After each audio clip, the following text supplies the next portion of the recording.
Hello friends, welcome back to my another video. Saila Smriti মিনিয়েচারে তোমাদের সবাইকে স্বাগত জানাচ্ছি ম্যাঙ্গো ললিপপ রেসিপিটি দেখার জন্য। খুবই মজার এই রেসিপিটি তৈরি করতে আমাদের লাগবে পাকা আম। তো দেখতে পাচ্ছ আমটাকে আমি সুন্দরভাবে কেটে নিচ্ছি। আমি এখানে এভাবে কিউব কিউব করে কেটে নিচ্ছি, আপনারা যেভাবে খুশি কেটে নিতে পারেন। তো যারা যারা আমার এই ভিডিওটি ক্লিক করেছো এবং এখনও দেখছো তাদেরকে বলছি, তোমরা কারা কারা পাকা আম খেতে পছন্দ করো তারা কিন্তু চাইলেই তোমার সুন্দর নামটি কমেন্ট বক্সে কমেন্ট করে যেতে পারো, তাহলে আমি পরবর্তী ভিডিওতে তোমার এই সুন্দর নামটি মেনশন করে দিব। আর যদি খুব ভালো লেগে যায় তাহলে প্লিজ একটা লাইক করে চ্যানেলটিকে সাবস্ক্রাইব করে পাশেই থেকো। তো আমটা কাটা হয়ে গেলে আমি এগুলোকে একটা বাটির মধ্যে দিয়ে নিচ্ছি।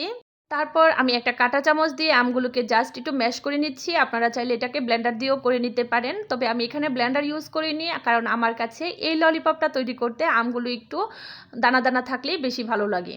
তারপর এখন এর মধ্যে দিয়ে দিচ্ছি আগে থেকে জাল করে রাখা দুধ, আর দিয়ে দিচ্ছি মিষ্টির জন্য স্বাদ মতো চিনি। যে যতটা মিষ্টি খেতে পছন্দ করে সেই পরিমাণেই দিবেন। দুধটা দেওয়ার পর আমের সাথে দুধটাকে খুব ভালো করে মিশিয়ে নিতে হবে। আর এই মুহূর্তে কি সুন্দর একটা ফ্লেভার যে আসছিল, আসলে আম আর দুধের কম্বিনেশনটা জাস্ট ওয়াও। তো আমি যেহেতু আজকে ম্যাঙ্গো ললিপপ বানাবো, সেজন্য আমি আজকে এই যে বরফের ট্রেটা আছে সেটার মধ্যেই আজকে মোলটা ঢেলে নিব। তাহলে দেখা যাবে ললিপপগুলো চারকোনা আকার হবে, দেখতে খুবই সুন্দর হবে। তো এখানে আমি সম্পূর্ণ মিশ্রণটা ঢেলে নিব। এই মোল্ডের জন্য যেহেতু কাটি নেই, তাই আমি এখানে নারিকেলের যে শলা আছে সেটাকে ভালো করে ধুয়ে নিয়ে ছোট ছোট করে প্রত্যেকটার মধ্যে দিয়ে দিচ্ছি। তো ব্যাস রেডি হয়ে গেছে। এখন এটাকে 3-4 ঘন্টা ডিপ ফ্রিজে রেখে দিলেই হয়ে যাবে আমাদের মজাদার ম্যাঙ্গো ললিপপ। চলে এসেছি পরের দিন। আমি আসলে এটাকে পরের দিন ওপেন করেছি। দেখতে পাচ্ছেন খুব সুন্দরভাবে কিন্তু এটা সেট হয়ে গেছে।